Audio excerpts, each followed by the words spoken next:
Good morning students. सबसे पहले आपको नव वर्ष की हार्दिक शुभकामनाएं। और हम बीकॉम थर्ड ईयर की हमारी बिजनेस मैनेजमेंट की क्लास में बात चल रही थी औद्योगिक विवाद के कारणों से संबंधित सेकेंड यूनिट में। तो उन कारणों में हमने लगभग 7 के 8 पॉइंट कर दिए थे। नेक्स्ट पॉइंट हम बात करते हैं प्रबंधकों का दोषपूर्ण व्यवहार। ये है कारण है, तो उस कारण में बात चल रही है औद्योगिक विवाद के कारणों से संबंधित। तो प्रबंधकों का दोषपूर्ण व्यवहार होता है या नहीं होता? एक उद्योग में अपनी मर्जी से वो कार्य करवाते हैं। श्रमिक का जो कार्य है, योग्यता है, वो कार्य तो वो करते ही करते हैं, इसके अलावा भी उनके साथ अपने हिसाब से कार्य करते हैं। और सबसे बड़ी बात क्या होती है, उन्हें नियुक्त किया है 9 घंटे के लिए या 8 घंटे के लिए, कार्य करवाते हैं उनसे 12 घंटे। या उनका डिपार्टमेंट है मान लीजिए पैकिंग का, और उन्हें कह दिया कि आप रॉ मटेरियल लेकर फिनिश्ड गुड्स तैयार कीजिए, कच्चा माल लेकर मैन्युफैक्चरिंग कीजिए माल की। जो उनका डिपार्टमेंट ही नहीं है वो कैसे करेंगे? उन्हें क्या पता कि अब जैसे फॉर एग्जांपल हम घर की बात ही ले लेते कि हमने क्या करनी है, सब्जी बनानी है। अब सब्जी में आपको भी पता है नमक अवश्य डलता है। अब जब हमें पता ही नहीं है कि नमक कौन सा है, हम उसकी जगह क्या मिला दें, भूरा चीनी मिला दें। हमारे लिए तो दोनों सफेद है ना। तो यहाँ बात सिंपल सी ये है कि जिसका जो काम है वो वही कर सकता है, उसी को वो बेस्ट क्वालिटी दे सकता है या नहीं। लेकिन अब पैकिंग करने वाले व्यक्ति को अगर माल की डिलीवरी करने के लिए भेज दिया जाए तो वो कैसे करेगा? उसे पता ही नहीं कि कौन सी शॉप कहाँ पर है, इसका माल उसको दे दिया, उसका माल इसको दे दिया, तो भी प्रॉब्लम क्रिएट्स होगी नहीं होगी। तो इस तरीके का व्यवहार किया जाता है, प्लस मन मर्जी से कार्य करवाया जाता है। ये छोटी छोटी बातें हैं। या ये बात भी आ जाती है कि दोनों व्यक्ति समान कार्य कर रहे हैं, समान समय पर लगे हैं, ठीक है, समान योग्यता है उनकी, लेकिन एक को तो 1000 रुपया और एक डेली का, और एक को 500 रुपया, तो भी ये भी एक दोषपूर्ण व्यवहार है। या जनजाति का आ जाता है, किसका, जाति सूचक बातें आ जाती है। इसके अलावा और भी बहुत से ऐसे मुद्दे हैं जिनके कारण प्रबंधक क्या करते हैं, परेशान करते हैं और विवाद के कारण उत्पन्न हो जाते हैं। उसके बाद बात आती है श्रम संघ। श्रम संघ, जो श्रमिकों का जो संघ बना हुआ है, वो भी एक विवाद का कारण बन जाते हैं कई बार। किस तरीके से बन जाते हैं कि एक व्यक्ति के साथ अगर कोई व्यवहार ऐसा गलत हो भी गया, ठीक है, मानते हैं सभी श्रमिकों को एकजुट होना चाहिए, लेकिन ये नहीं है कि सभी गलत कार्य पर भी अपनी यस करें, ऐसा भी नहीं होना चाहिए। या होना चाहिए भी जब साफ पता लग रहा है कि श्रमिक ने गलत कार्य किया है और उसके लिए उसे क्या होगा, उसे दंडित किया जाएगा। लेकिन श्रमिकों का संघ उस चीज को बढ़ावा दे रहा है कि हमारा व्यक्ति सही है, हमारे श्रमिक ने या हमारे संघ के व्यक्ति ने सही कार्य किया है। यहां सीधी सी बात यह आ जाती है, आपको मैं बता दूं कि गलत तथ्यों को बढ़ावा देना, और बढ़ावा देकर श्रम संघ भी इस चीज का विवाद का कारण बन जाते हैं कई बार, हर बार नहीं, कई बार, ठीक है ना। तो हम तो कारण बात कर रहे हैं ना, तो कारणों में हर चीज आती है, हर स्थिति में ये गलत हो ऐसा सही नहीं है, ऐसी बात नहीं है। कई जगह ये गलत चीज को भी बढ़ावा देने लग जाते हैं, जिसके कारण विवाद उत्पन्न हो जाते हैं। उसके बाद असंतोषजनक भावना।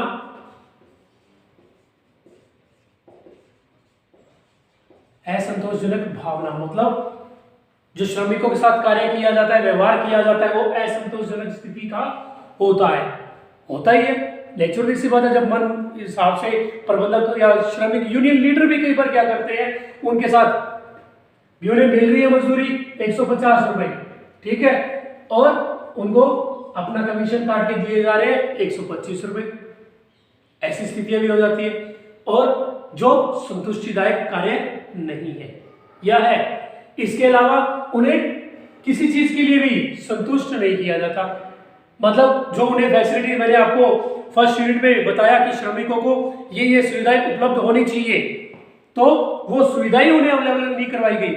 ऊपर से यूनियन लीडर ने या जो भी संचालक है या जो भी उस चीज की देखरेख कर रहा है, उसने कंपनी के या फैक्ट्री के मालिक से पैसा तो उठा लिया, लेकिन जिस चीज पर वो पैसा लगाना चाहिए, जो श्रमिकों की सुविधाएं दी जानी चाहिए, वो उन्हें अवेलेबल नहीं करवाई जा रही। उसके बाद सरकारी नीतियां,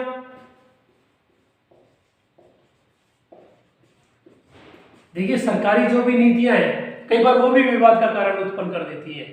क्यों कर देती है? कि सरकार कहती है कि जो श्रमिक है वो किसी प्रकार का विवाद ना करे। वो तो सीधा सीधा यही कहते हैं कि वो उनको किसी प्रकार का परेशान नहीं कर जाते। लेकिन आज आप एक बात बताइए कि आज 125 रुपए उन्हें न्यूनतम मजदूरी दी जा रही है। महीने के कितने हुए? इंटू 30 कर दो आप इसका, कितने हुए?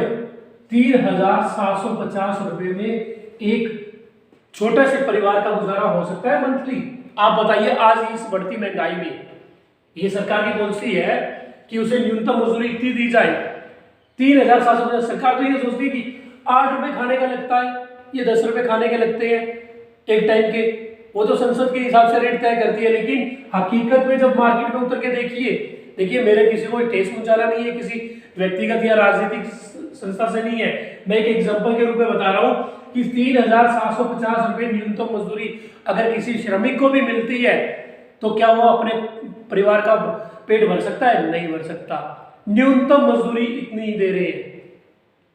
अब शायद जाकर थोड़ी बहुत बढ़ा दी है, तो वो भी क्या बढ़ाई है? 175 रुपए कर दी है, या 225 भी कर दे तो भी क्या उसमें फर्क पड़ रहा है? 225 रुपए इंटू 30 का आप मूल्यांकन करो तो भी कितने बैठते हैं? ज्यादा से ज्यादा 6500 के लगभग बैठते हैं। तो उससे भी क्या होता है, एक परिवार में कम से कम 4 सदस्य तो होते ही है ना, मियाँ बीबी 2 बच्चे, जो 4 सदस्यों का 6500 रुपए में आज न्यूनतम एक व्यक्ति का ना करते हुए भी 300 रुपए मिनिमम डेली का प्रतिदिन का खर्चा है। 9,000 रुपए अगर उसे मिलते हैं तब जाके उसका गुजारा हो पाता है। हाँ, सरकार ये चीज सोचती है कि हम उसको कनक दे रहे हैं, हम उसको दाल दे रहे हैं, लेकिन वो भी तो कौन सा वो फ्री दे रहे हैं, कम से कम उसका 400 ले रहे हैं ना। लेकिन अब 2 रुपए किलो तो वो कनक लेके आ रहे हैं, लेकिन 2 रुपए से 2.5 रुपए तो आजकल पिसाई हो चुकी है। चलो वो कनक तो दे दी, लेकिन इसके अलावा सब्जी पानी सब इन चीजों का भी खर्चा लगता है। दूध देख लीजिए आज 40 रुपए केजी हो रहा है। तो मेरा किसी को ठेस पहुंचाना नहीं है मेरा उद्देश्य, लेकिन मैं एक पॉलिसी के रूप में बता रहा हूं कि सरकारी जो पॉलिसियां चल रही हैं उसके अकॉर्डिंग भी श्रमिकों को कई बार विवाद की स्थिति श्रमिकों में उत्पन्न हो जाती है। उसके बाद श्रम संघों की मान्यता संबंधी मामले, श्रम संघों की मान्यता संबंधी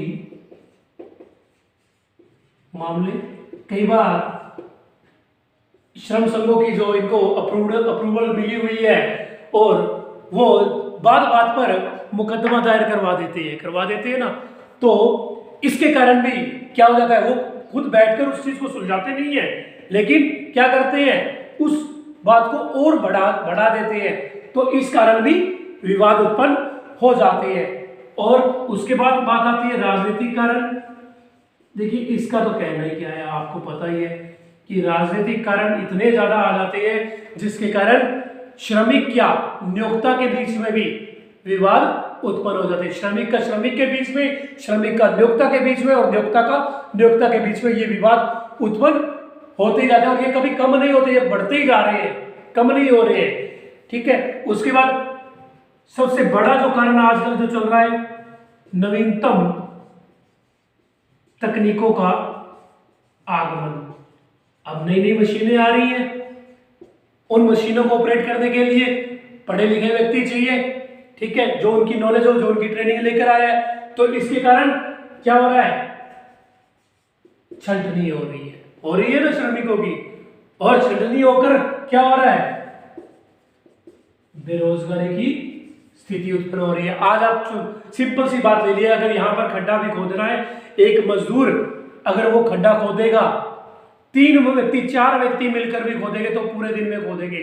और एक मशीन ले आओ, उसे ऑपरेट करने वाला एक व्यक्ति जो इंजीनियर है वो ऑपरेट कर रहा है, वो 1 घंटे में उतना ही गड्ढा खोदकर चला जाएगा और अपना पैसा ले जाएगा वो तो।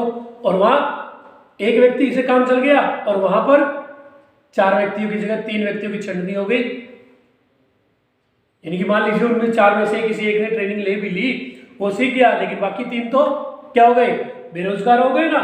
इस तरीके से नई टेक्निक्स आने के कारण भी विवाद की स्थितियां उत्पन्न हो रही है। उसके बाद अन्य कारण जो छोटे मोटे चलते ही रहते हैं, सबसे बड़ी सरकारी नीति की अस्थिरता सबसे बड़ा कारण है। जो गवर्नमेंट पॉलिसीज है वो कहीं फिक्स्ड है ही नहीं, सब जगह अलग अलग रूल एंड रेगुलेशंस लागू किए जा रहे हैं, जिसके कारण विवाद की स्थितियां उत्पन्न हो रही है। देखिए, बड़े उद्योग को तो वो पूरी फैसिलिटी दे रहे हैं और छोटे उद्योग है क्या वहां वो श्रमिक नहीं है। आज कोई आप छोटा काम करेंगे तभी धीरे धीरे बड़े लेवल पर जाएंगे ना, तो वहां भी वो श्रमिक है, बड़े उद्योग में भी वो श्रमिक है, वहां उन्हें फैसिलिटी दी जा रही है श्रमिक को जो बड़े उद्योग में है, वहां तो उन श्रमिकों का बीमा भी हो रहा है, ठीक है, उनको क्या कहते हैं अच्छी खासी मजदूरी भी दी जा रही है, प्लस उनकी मजदूरी में से क्या हो रहा है, पीएफ भी कट रहा है, उन्हें अवकाश का पैसा भी दिया जा रहा है। इसके अलावा उन्हें अनेक प्रकार की सुविधाएं, रहने की, खाने पीने की, कैंटीन की सब सुविधाएं दी जा रही है। लेकिन एक छोटे उद्योग में ये फैसिलिटीज क्या नहीं है, लागू नहीं है, वहां ये नियम लागू नहीं है। क्यों नहीं है? श्रमिक ही वो है, श्रमिक ही वो है, वो भी वही काम कर रहा है, वो भी काम कर रहा है, लेकिन इस कारण भी विवाद की स्थितियां उत्पन्न हो रही है श्रमिकों में। तो आज हम औद्योगिक विवाद के हमने जो कारण किए हैं वो कंप्लीट हो चुके हैं। कल हम देखिए जो विवाद हुए हैं उसका हम निपटारे के बारे में भी चर्चा करेंगे।